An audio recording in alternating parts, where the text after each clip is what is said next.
Hi guys, so I'm going to do the present section of the Your Life as a Reader tag. So we're up to question number 5, and that is, how many books do you currently own? And I said in my book facts tag that it would be around about 500, and that's including all the books that are not here because people are borrowing them, and all the books that are also non-fiction material as well, of which I have many. So yeah, 500 is a guesstimate really, but I did count these shelves, so yeah, I think it might be around about that. And I've also noted and remembered other titles that are missing from my YA section since I did that those bookshelf tours. I've recalled more titles that I forgot to list as being absent, so got to stop lending people books. Question number 6, which of these is your favourite? And you know I can't list favourites, and besides which, if you follow my videos, you're probably very used to my listing the same things, so you know the kind of books that I love. So I've said them a million times and there's no use repeating myself. Question number 7, which is your most hated? Ordinarily if I hate something I won't keep reading it. I'll stop before I get to the end, and I usually won't keep the book either. So I don't know if I necessarily hate anything on my shelves. The only thing I guess that I am particularly mean about is the Twilight Saga, but I did read all those books. And the first book was enjoyable enough on a really superficial level. It was a guilty pleasure. But the series as a whole is really fun, for me at least, to mock. But I do it, you know, I do it in good humour. I don't mean to be cruel. I just, it's ripe for the picking really, and it's just full of awful messages and ridiculous plot lines and really disgusting characters. So I have at it, but I have read all the books, and I do still own them. Favourite genre? Fantasy, of course, and sub-genres within that are fantastic too. You know that I love my fairy tale retellings, and I do enjoy some paranormal romance if it's done well. Science fiction is, of course, its own genre, and I'm trying to read more in that vein because I've read very few proper sci-fi titles. And dystopian, I guess, is also its own genre, but they can all link back into fantasy as a big umbrella, I think, because I do especially like high fantasy, though, when I can find good titles there. Question 9, how often do you read? Because I'm always in book funks, it's not nearly as often as I would like, and not nearly as often as I used to. It used to be a thing where if I was riding a wave and I was in a good swing of things, I'd be reading a few hours each night at least, because I'm an in-bed reader for the most part. So when I'm you know, fully engaged and my mind isn't wandering and I'm not being distracted by life and my health and all that kind of thing, and if the book is good, then it'll be a few hours every night of the week. But yeah, I'm so sporadic and random because I'm always in book funks. Where are we? Children, YA, or adult, and I would say all three really. I know it probably seems like I'm biased towards YA. I do have a lot more titles in that age bracket than I ever used to have.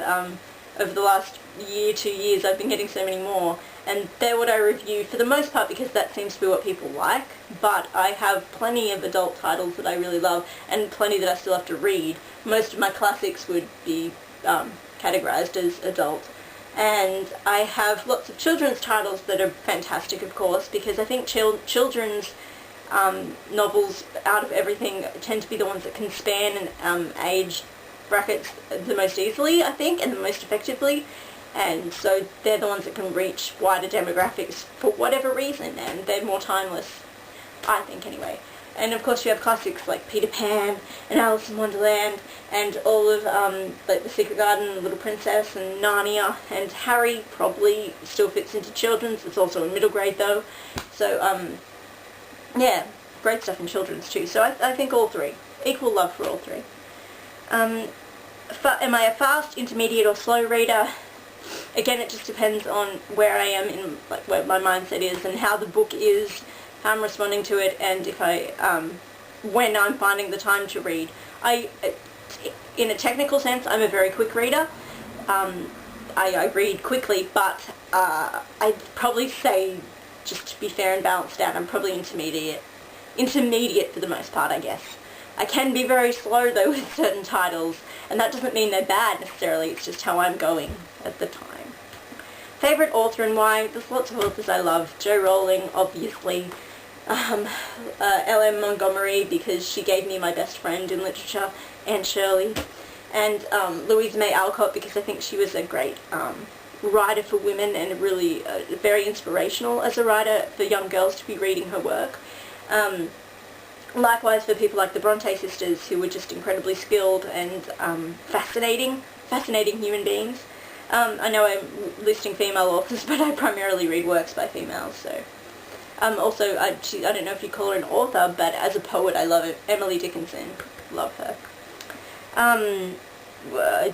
Do paperback or hardback? As all of you know, I'm one of those weirdos, and I prefer paperback because it's cheaper and it's more accessible. It tends to be that most novels, when they're printed here, they're paperback. It's just an automatic thing, and they're just easier to carry around. They're more malleable, so you can take them with you. You can, lie in bed with them, and I think that the covers can be just as pretty and nice and still look good on your bookshelf. And I don't like jacket flaps on hardbacks. They get on my nerves and they get in the way and stuff.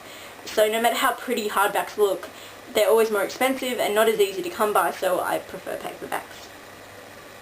Favourite protagonist and why? There's tons.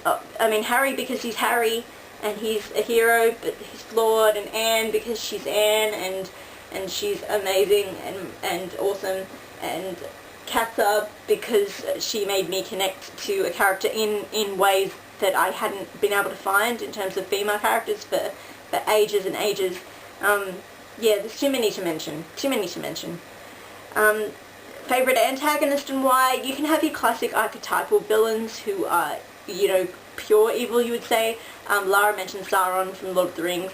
I like Voldy from Harry Potter, obviously, because he is pure evil in a sense, but he also has a backstory and a history, and this, I guess, other side of him that is more flawed and more of a human being, and more relatable, I suppose, even though he was still very messed up and confused and whatnot. I think that it's nice to have bad guys who have a history and depth to them, and and dynamics, which is why I usually like anti-heroes a lot.